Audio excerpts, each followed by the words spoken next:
Hi, and welcome to Ace Your Tech Interview and Get a Job as a Software Engineer.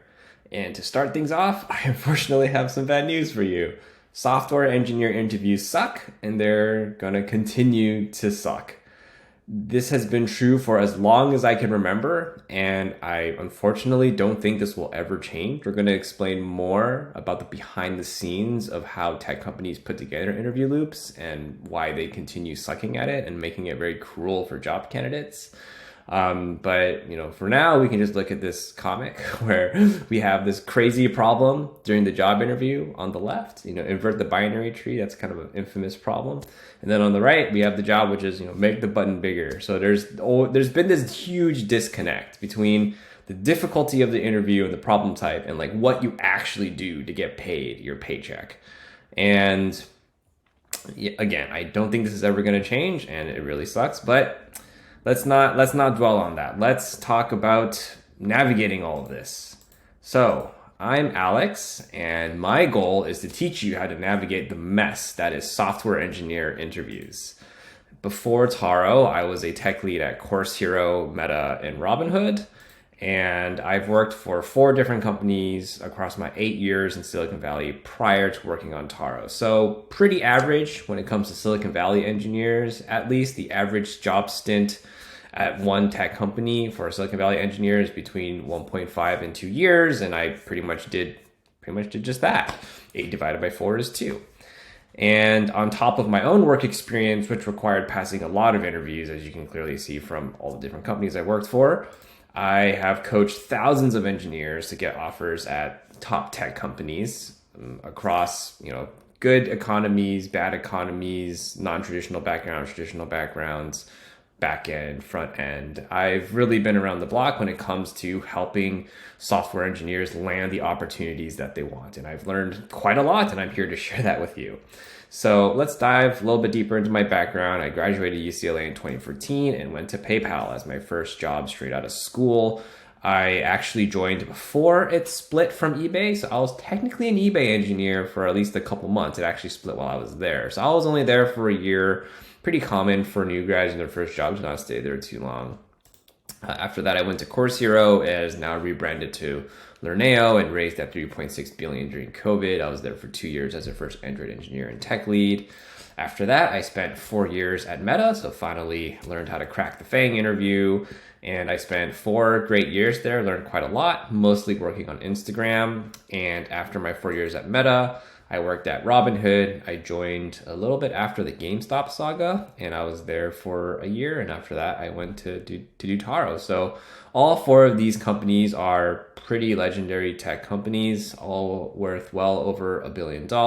And their interviews were very, very different. And we're going to dive more into how diverse and unexpected interviews can be later. But yeah, I know my way around an interview from personal experience alone. So let's go into what I've helped other people accomplish. I've helped engineers get jobs at all of these great companies. And on top of these like big multi-billion dollar publicly traded companies, I guess Twitch should be Amazon, I've also helped engineers get jobs at top startups. Didn't include those logos because most people wouldn't know what they are, but I've helped land people at a variety of different jobs at a variety of different types of companies. And for one of the engineers I helped get a job at Workday, she didn't even have a computer science degree. And if you have a non-traditional background, you probably understand how hard that is. So I really know how to go into any person's situation and help them get the opportunity they want, no matter the odds. And yeah, now let's talk turkey. We have a nice graph here, time on the x-axis, TC, or total compensation, on the y-axis. So yeah, job switching is great for learning because for me, I worked at these 4 different companies that have varying shapes and sizes and cultures, and I learned a lot because of that. But let's be real, a big benefit of me switching jobs was increasing the amount of money I was paid. So when I was a new grad at PayPal in 2014, I was making under 100K, like around 85, 90K if you count the 401k matching as well as a benefit. And 7 years later, in 2021, when I was a high-performing tech lead at Robinhood, I was making $750,000. So somewhat close to making $1 million per year. And this was accomplished in less than a decade. So yeah, 2014, 2021, I increased my compensation by 800%. A lot of that increase was from my growth. I did get promotions along the way, but yeah, each job switch yielded a 50% plus increase from my current compensation. So switching jobs was a big component of that. There are some people who stay at one company forever, like they join the company at a low stock price, or they join a startup and they make a ton of money that way, but those are very much the exception and not the rule. The vast majority of engineers who accomplish very substantial pay increases have switched jobs multiple times. And this is, probably the big reason that everyone knows the power of job switching. It leads to money. And I do not believe money should be your number one primary career goal that you obsess over, but money is clearly important. And that is a big reason why I'm excited to give you this course, because I want you to be financially comfortable. That is a big part of having a successful career. So let's rant a little bit. The tech job resources right now are super, super broken. And this is because everyone overwhelmingly focuses on the preparation part of interviews. I have the interview, I'm trying to figure out exactly what questions are on it, and I'm just going to study and grind and memorize everything so I can pass that round. And in particular, when it comes to the prep side, everyone focuses on the data structures and algorithms piece, colloquially known as DSA. And this is just very toxic, in my opinion. So yeah, we have DSA on the right. It's like being cool, it's by the pool. But in reality, focusing on DSA so much is extremely unhealthy, and it will hurt your chances of getting a job offer, of achieving the result that you want, which is passing interviews and getting opportunities at companies that you respect and want to work for.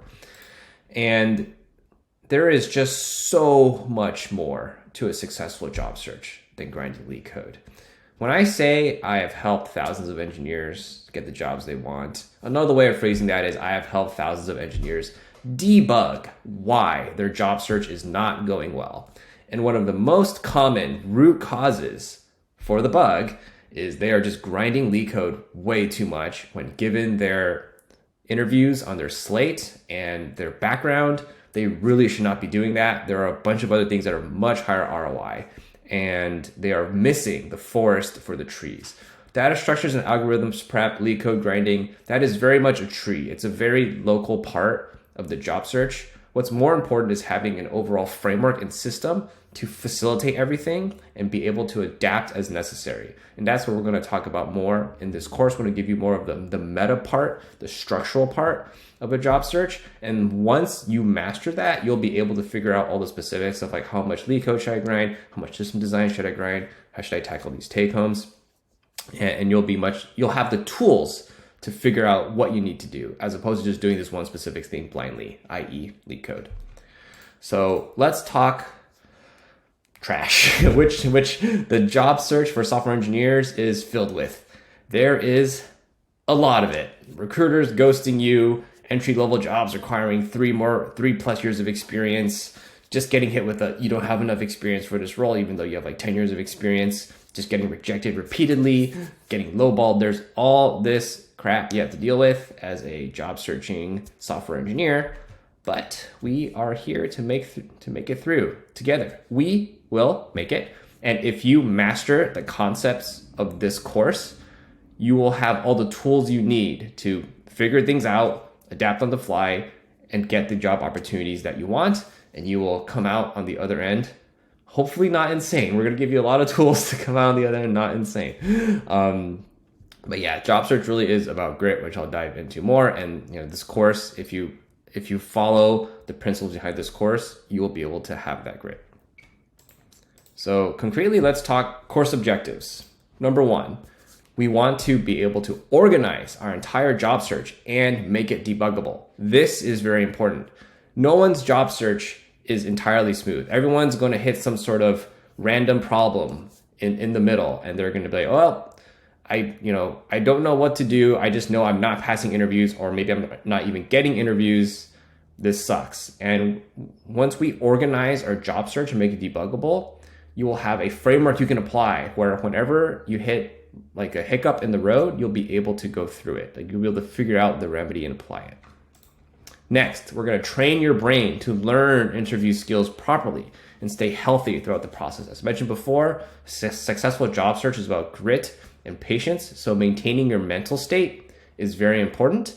And a big part of maintaining a healthy mental state with good longevity is to learn things properly. A lot of people, when they study interview material, they're not actually learning the material. They're just memorizing it or just understanding it at a very shallow level. And a lot of the times that is not enough to pass the interviews. And when you learn in that unhealthy way, that really makes your brain just very fragile. So we're gonna learn how to not do that.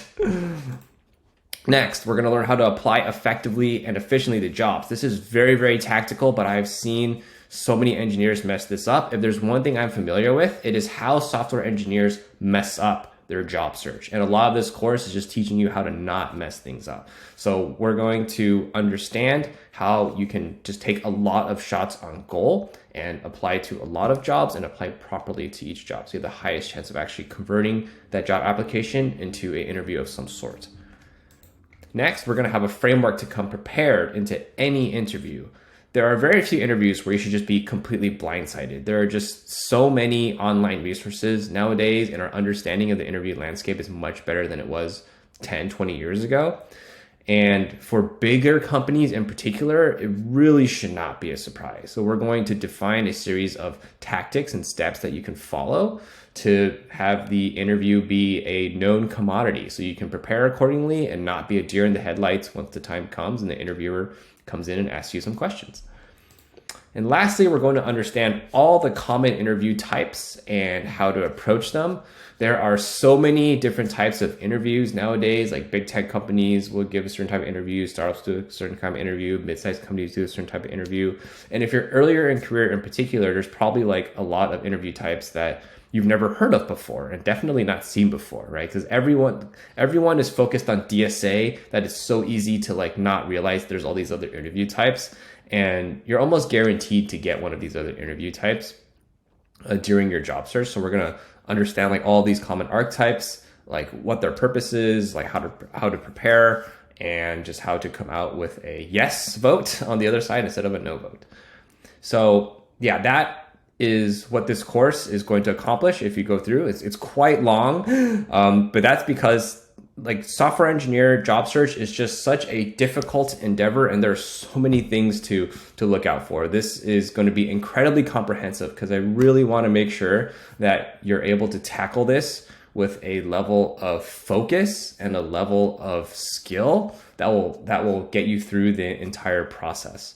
And instead of just seeing the job search as this horrible experience, you can just see it more of what it is, just like a problem where you have to tackle it step by step. And if you approach it in a very tactical way, you will eventually succeed.